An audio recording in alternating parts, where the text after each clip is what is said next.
Hey there, Cheryl here. It is an extremely special day. I am so honored and glad to be here with Kelly Nagel, President and GM North America for Jabra. Kelly, thank you so much for taking a little time out of your incredibly busy schedule. Well, Cheryl, I'm so happy and honored to be here with you, and I'm more than happy to do this with you and take the time. It's really important to me. So thank you.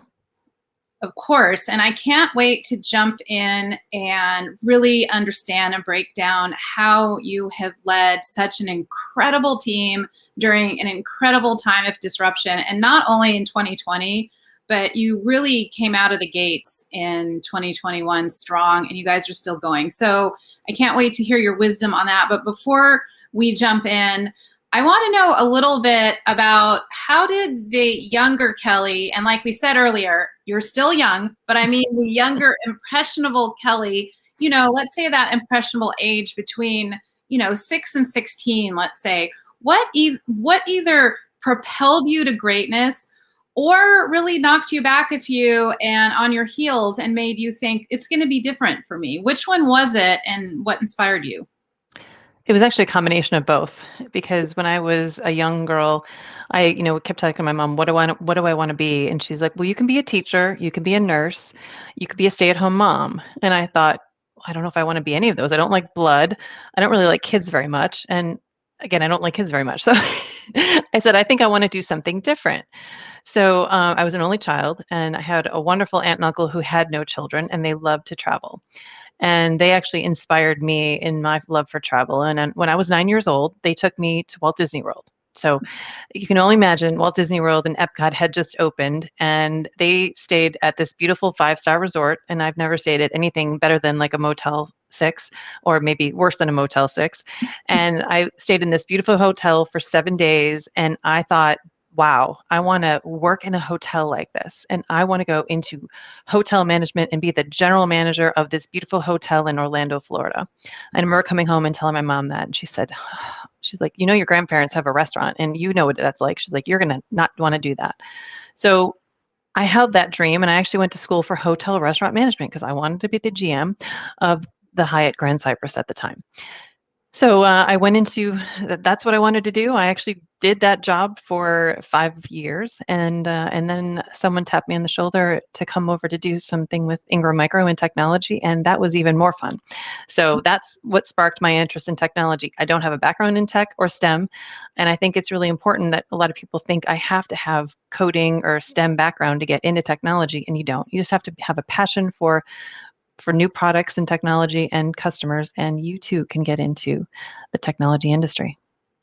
Yeah, I think that is so important. It's an important theme. I hear it over and over and over, and I think that's an important one to keep note of.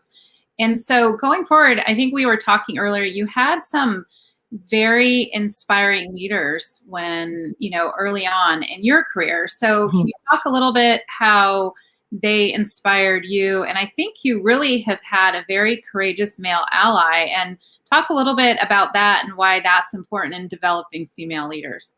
Absolutely. I will tell you, I was a very competitive seller, and I moved up the ranks very quickly. And my male manager was going to move into another area. And my boss, Peter Gambino, who he knows that he's very admired and loved in my world, he was looking for a manager to take the place. And I said, you know what? I think I'm going to challenge myself. I think I can manage this group better than somebody else coming in. So I went up to him and I said, you know what, Peter, I'd really be interested in applying for the job. And he said, you're not ready. You're not ready, Kelly. And in typical Peter fashion, he's like, go do some homework. So I did a lot of work, a lot of groundwork, and kind of talked to a lot of people. And why would I be a good candidate? Do I know what it's like to manage people? He really pushed me hard. And at the end of the day, I came back. I'm like, I did my homework. I want to go forward. And he's like, it's gonna be really hard, Kelly. You're gonna have a lot of people to compete against. And he's like, I don't know if you're ready. So he pushed me to go further and do more research, more homework, and really challenge myself. And by the time I actually got through the interviews, there was no way he was going to choose anybody other than me. So I went and got allies of all the other managers and directors who were in the hiring process. And they basically told him, if you don't hire her, we're going to take her from you. So you better hire her. And I have to say, to this day, I always thank him for choosing me and for pushing me. And he always said, Don't be afraid, Kelly. Raise your hand, take the challenge.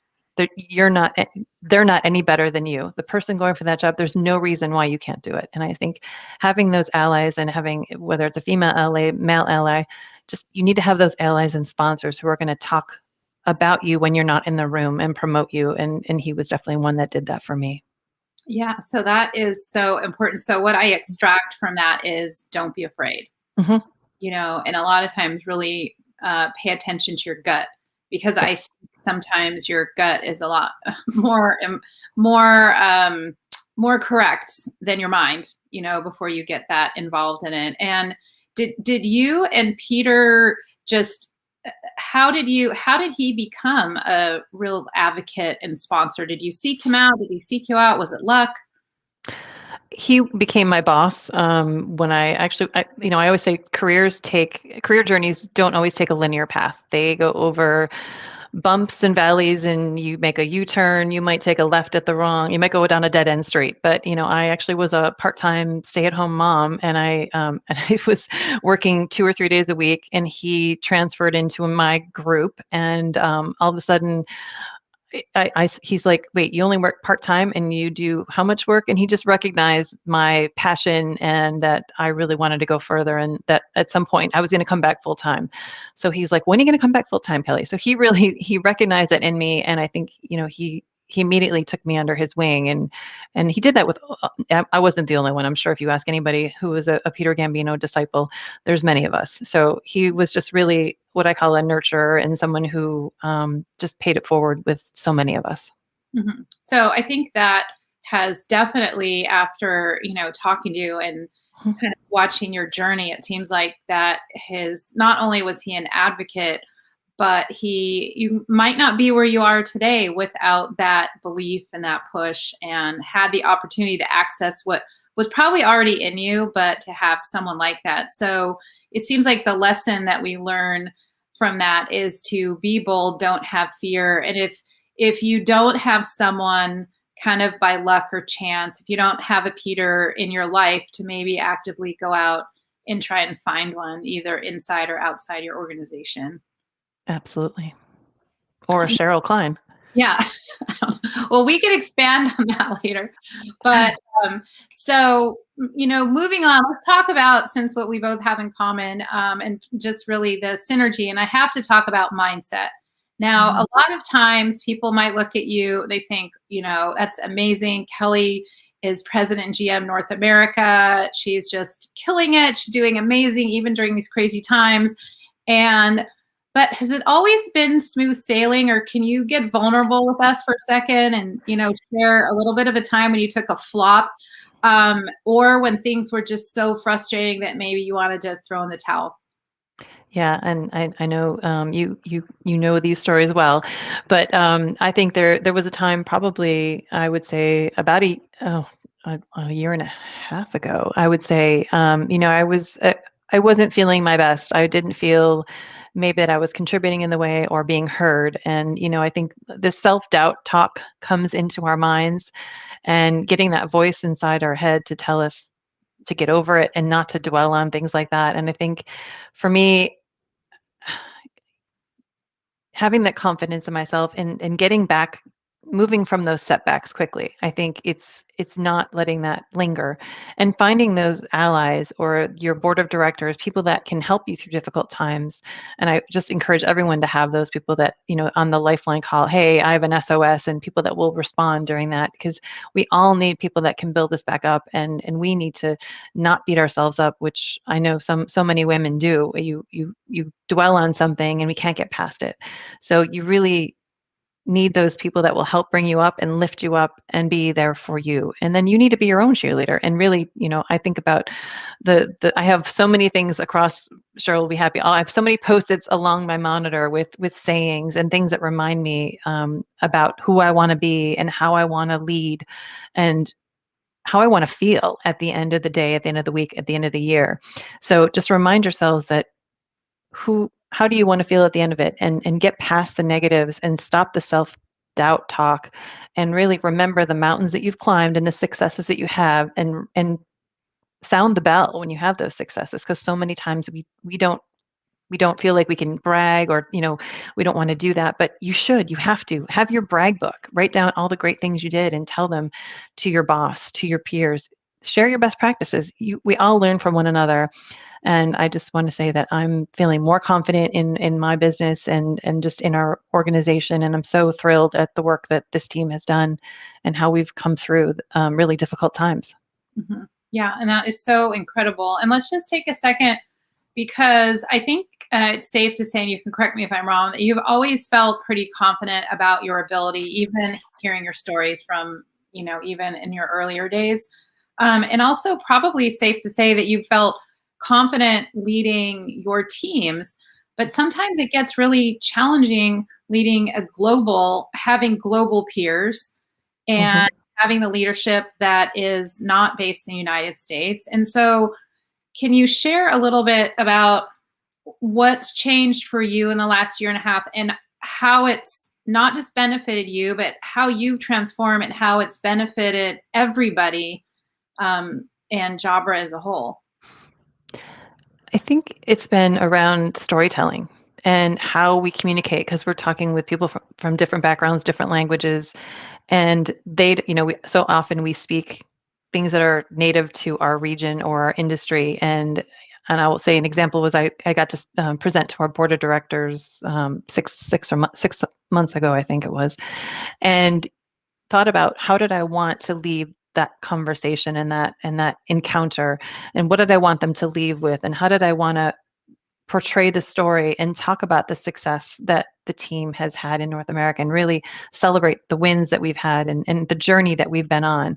And I took time of preparing for that presentation and talked to many different stakeholders, and I presented it to different people in different regions to understand how it, because we've got people from Spain, Denmark, China, Switzerland, all across the world that are part of the board. And I wanted to make sure I had different cultures that were listening. And does this make sense? And is there something I need to elaborate on?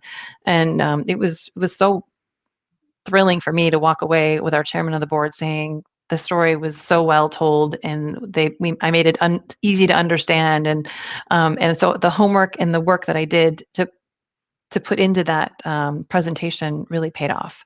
So I was able to share the success that the teams had in North America, have the board hear about it, and also talk about the future growth and what we need to be successful.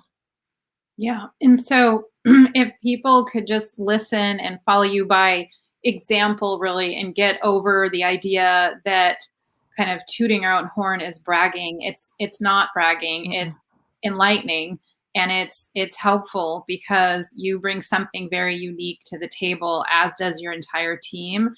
And it's almost like we're doing a disservice if we don't talk about what we're passionate about, what we've achieved, what we love doing, what we see happening in the future, because that way other people can chime in, they can contribute, they can lean on us if they need to.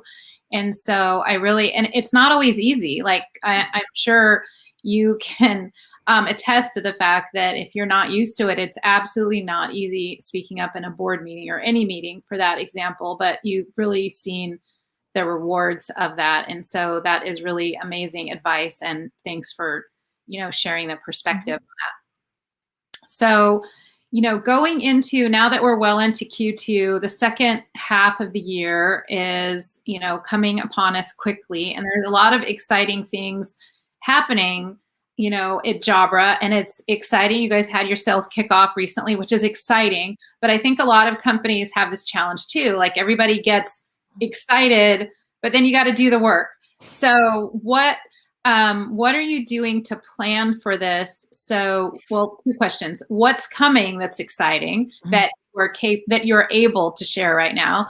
And then how are you positioning your teams to really, you know, not feel like the first half of the year last year was a sprint, but really think that it's a marathon as you transition into really, um, doing well and doing incredible in the video market? Yes. So we do have some really exciting things coming second half, and We just announced two amazing new video products that we're going to add to our portfolio. So now we have an entire family. We've the original Jabra Panicast, which I'm streaming live on today with you, and then we'll have the Panicast 50, which is an all-in-one unit that will be great for huddle rooms, small rooms, and meeting room and medium-sized rooms, and that'll be available come June. And then in August, we're going to be releasing our Panicast P20, which is a personal camera, which is going to be something that is not on the market at all, and it's really cutting edge AI technology, and it lets you really be seen crystal clear. And the one thing I get asked a lot is, I'm planning my return to the office. What do I need for my team to be successful? So we've all been accustomed to being on video over the last 14 months, and we're used to communicating that way. And now maybe some people will be in the office, some people will still be remote or working from a different location. And how do you keep your teams connected? And to have crystal clear video and audio that you can see and be seen and be heard, both on the near end and the far end, is going to be so important to keep teams close. And how do people feel that if they're not in the meeting room, do they feel connected? It's going to be this very different world as we return to office in different phases. You could have 25% of people in the office and 75% home or some other location, and how do you keep them connected? And so the audio and the video technology will be critical in that return to office plan. And I know so many people have questions. If you want to go to our website, jabra.com, you'll find information. We have people that can chat with you, or if you need to talk to a sales rep, we'll have someone reach out to you for a consultation. But we've been doing this for years. We've been connecting the world through the power of sound for over 150 years. We are the only company that has both medical, professional, and consumer grade audio. So a lot of people don't know that our parent company, we also have a sister company, GN Hearing, under the Resound and Belltone brands. So we really do help people hear. My father-in-law just got a new hearing aid, and he's just raving about it. So many people wait until it's too late and they lose their hearing, and they can't think about it. And they don't connect. Things don't sound the same. They don't even realize that so much is powered by sound in your hearing. And a crystal clear conversation is really important in your return to office plan. Yeah, definitely. And you mentioned something that I hadn't thought of. So, in back to office, there's huddle rooms, but there's going to be less people in the huddle room. So, not only are we going to be looking at hybrid, where some people are at home and some people in the office, some people may be in the office, but they're not in the conference room. Right.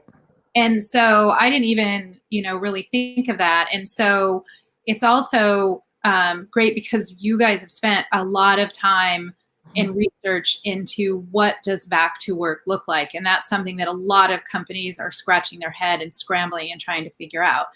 And also last week, you had that live webinar on, which is that still available for viewing? Mm-hmm.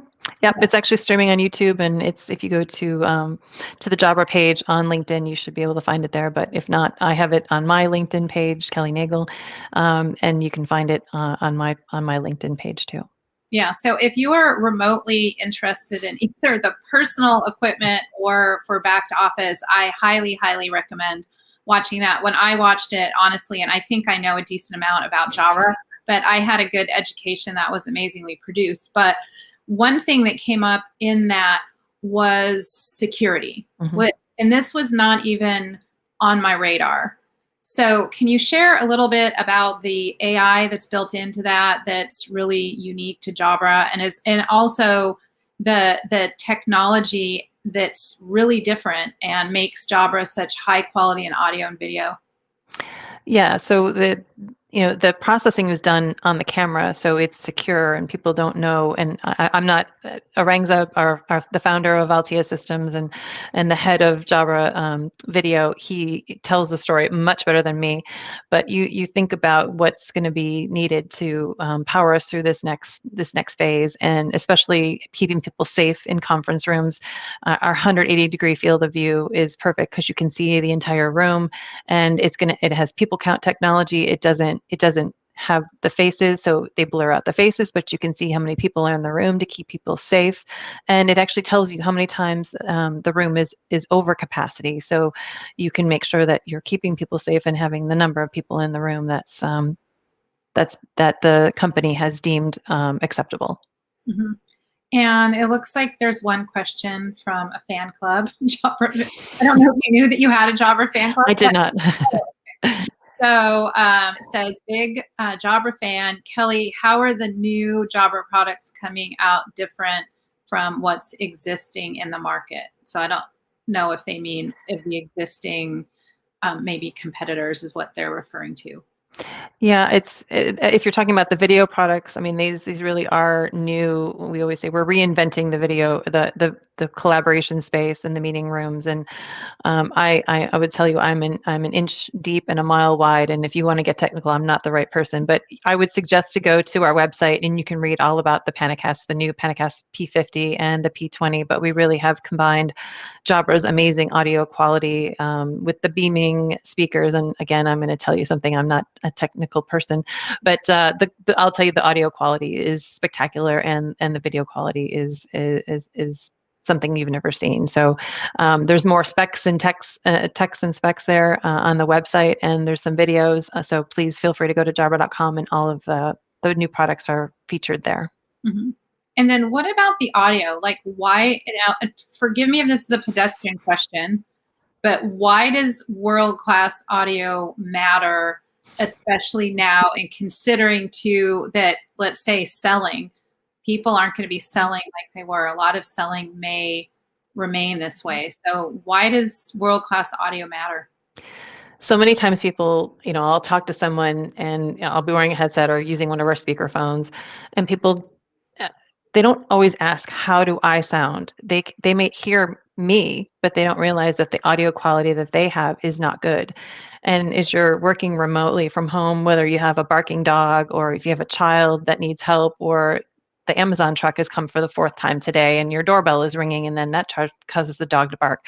Having passive noise canceling on the microphones, you can have clear conversations. I was on the call with my team and I had our Engage 75 wireless headset and I had the windows open because it was actually a sunny day in Buffalo and warm. Who knew? And the lawn cutting service was out. And I'm like, oh my gosh, I'm so sorry. They're so loud. And someone's like, I can't even hear it. And I forget that our audio quality and the noise canceling on the microphone is so good that you don't hear that. You don't hear the doorbell or the dog barking. So it's really important, and especially as we're working, whether it's home or remote or a coffee shop, or once we do start traveling again, having that clear conversation and to be heard, to hear and to be heard is going to be so important.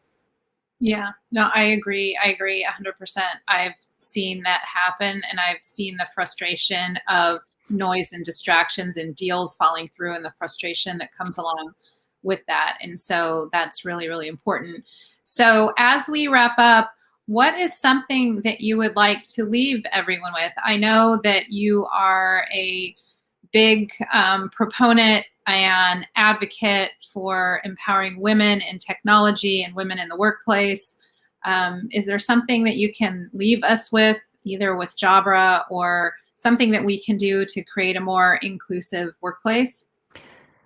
Yeah, I think so many people ask me this question is, how do we get our number of female talents in my company, or what have you done at Jabra? And I said, well, we've created an atmosphere, a collaborative atmosphere. We founded, I was actually one of the co-founders of our Jabra Women's Network, and now it's our Women's Network at GN. We've incorporated it across all of our businesses, and having a great bench, a place where people can go for networking, mentoring. It's really important that it's not all about finding the talent and bringing them in. It's about making them feel included, right? We talk about inclusivity and how do we make people feel like they're welcome.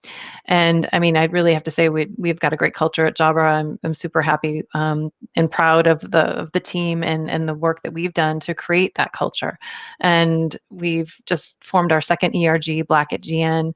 And again, it's how do we do more within our company to really find talent, bring them in, and keep them.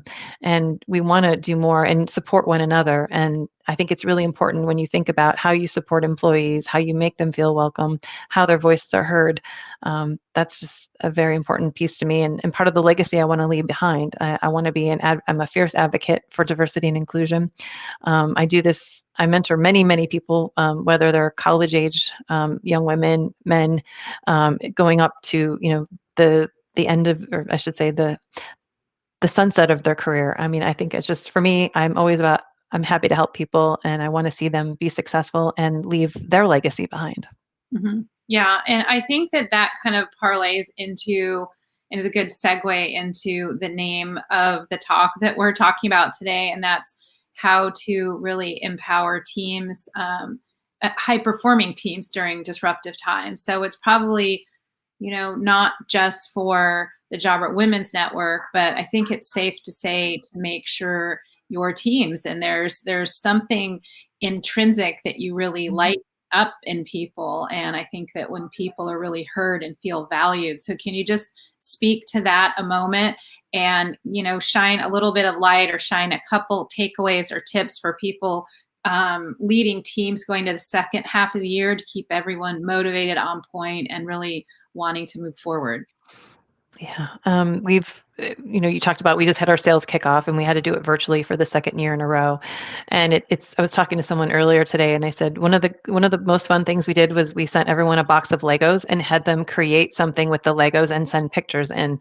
And it was really fun challenge. And who doesn't love Legos? And we actually had little Jabra women and little blue parrot men Legos that we sent with everybody. We had like over 450 entrants that people submitted. And I think it's keeping people connected and having to, doing fun things or things that are out of the box that help people connect with others, because connecting when we can't be together is really one of the most challenging things. So finding fun in different ways. I mean, people are probably happy hour to death. Let's do a virtual happy hour, or let's do a virtual game day.